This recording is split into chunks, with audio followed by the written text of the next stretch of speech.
We even love Monday mornings in the fabulous Florida Keys, but why wouldn't we? We live on a tropical island in the southernmost point of the country when some people have to live in Fargo or Detroit. I'm Gary McAdams with eXp Realty. Key West has always been known as a musician's town. We've had some very famous musicians come through Key West, and we've had some amazing local Key West barroom bands that play every night. Among our most favorites, probably Jimmy Buffett. Then Kenny Chesney owned a house here for just only a couple of months, and then he sold it. He parked his tour bus in front of his house half a block off Duval Street on Caroline Street, then get upset because people knew he had a house there, and he sold it. Billy Currington is here quite regularly. Every year we have the Key West Songwriters Festival, which is a huge tourist attraction.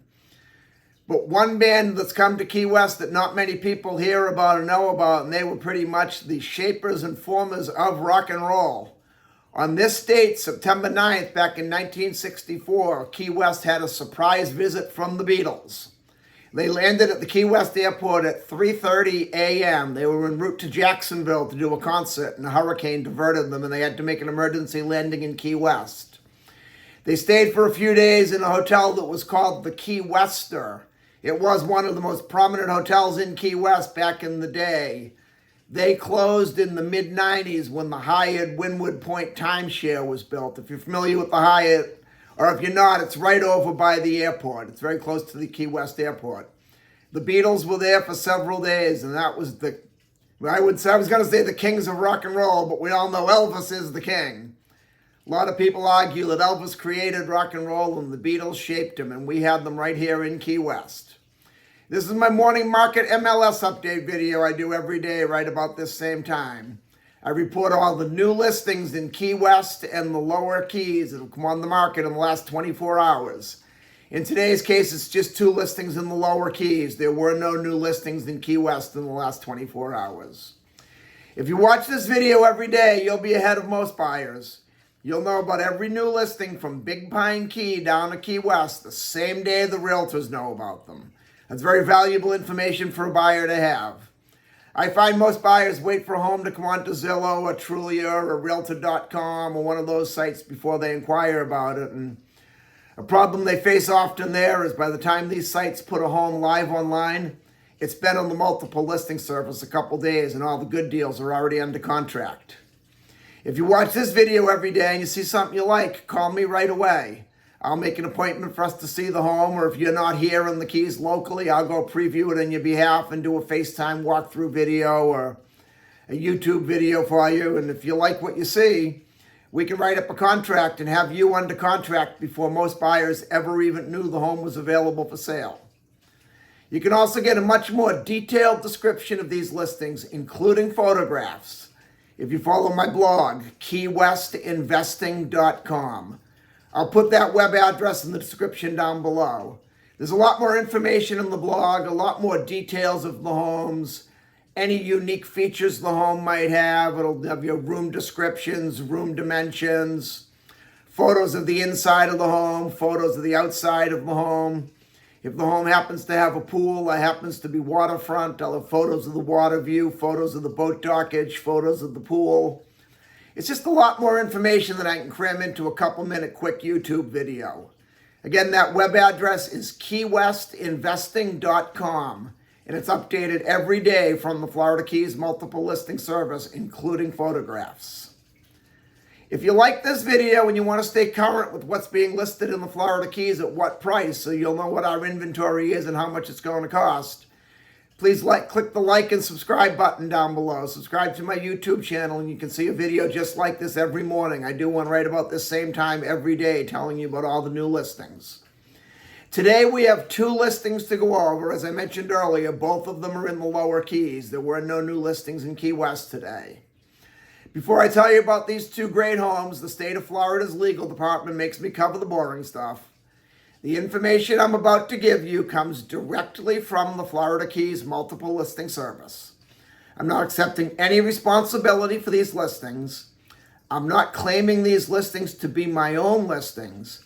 And I'm not accepting any responsibility if there's any inaccuracies in the information I give you. I'm simply reading it to you right from the Florida Keys multiple listing service. The first house we have is on Summerland Key on West Shore Drive. Summerland Key is a very desirable island in the lower Keys. It's one of the more desirable ones because of the deep water boating.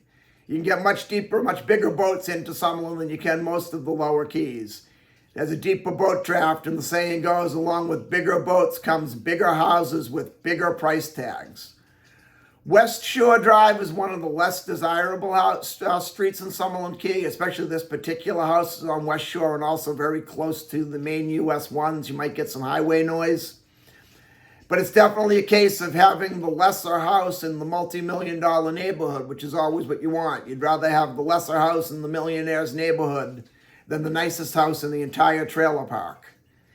If you look at the blog, keywestinvesting.com, you'll see the description of this house says that it has a 5-foot controlling boat depth draft. Personally, I think that's a little high. I think it's 4, maybe 4.5 at best. It's very important if you're going to have a bigger boat to know what your controlling depth is. Otherwise, you'll be able to ride up and down your canal all day long, but you won't be able to get out. Another red flag on the draft for me, there's a section in the MLS called Realtor Remarks that the consumers don't see, only the realtors see. And right in the consumer remarks of this one, it says buyer to verify all depths. And that's the only thing it says. So that kind of stood out as a red flag to me. And then just my experience being a almost 34 now, I was going to say 33 year, but I'm coming up on 34-year Florida Keys resident, a licensed master boat captain for about 20 years, and also a Florida Keys realtor for over 25 years. My experience has told me that it's 4 feet in Summerland. And if we have a full moon high tide, you might get 4.5 feet. So definitely you want to check that out if a big boat is your concern. This house is being offered at $1,095,000, which is an excellent price for a house on Summerland Key on the water. It's 3 bedrooms, 2 bathrooms, 1,028 square foot. They have a boat dock. They have a nice pool on the canal. As I mentioned, it is in the lesser section of Summerland, but even on that street in that location, $1,095 for a canal front house on Summerland Key is an excellent buy. Next, we go up to Big Pine Key to a subdivision called Tropical Bay. Tropical Bay is a very nice community. All the houses are deed restricted. They must be concrete. It's a well-kept community. The houses are all upscale. This one's a 3-bedroom, 2-bathroom, 1,200 square foot house. The downside of this house is depending on what side of Watson they're on. Half of Tropical Bay has excellent boating. You can get a large boat right in, and it's a straight shot out to Bogey Channel to easily get out to the Atlantic side or out to the Gulf side for the backcountry boating. This particular section of Tropical Bay, though, is on the other side of the bridge. You have to go under a very low bridge to get out to the main open channel from this house. So you're very constrained on the size of your boat, or more so the height. If you have a bimini top or you don't have a top at all, you can get a good-sized boat under there, but anything with a T-top or a tower is not going to fit under there because that bridge is very low to go under. This one's being offered at $1,250,000. In my opinion, that's priced a little on the high end. I won't say it's drastically overpriced, but considering the limit on your boating, I think that one's priced a little high, but that's just my opinion. And that's all we have for today. If you want to take a look at either of these homes or any home anywhere in the Florida Keys, give me a call at 305-731-0501. I look forward to hearing from you. I look forward to showing you homes in the fabulous Florida Keys. And more importantly, I look forward to making you my neighbor. I'm Gary McAdams with eXp Realty.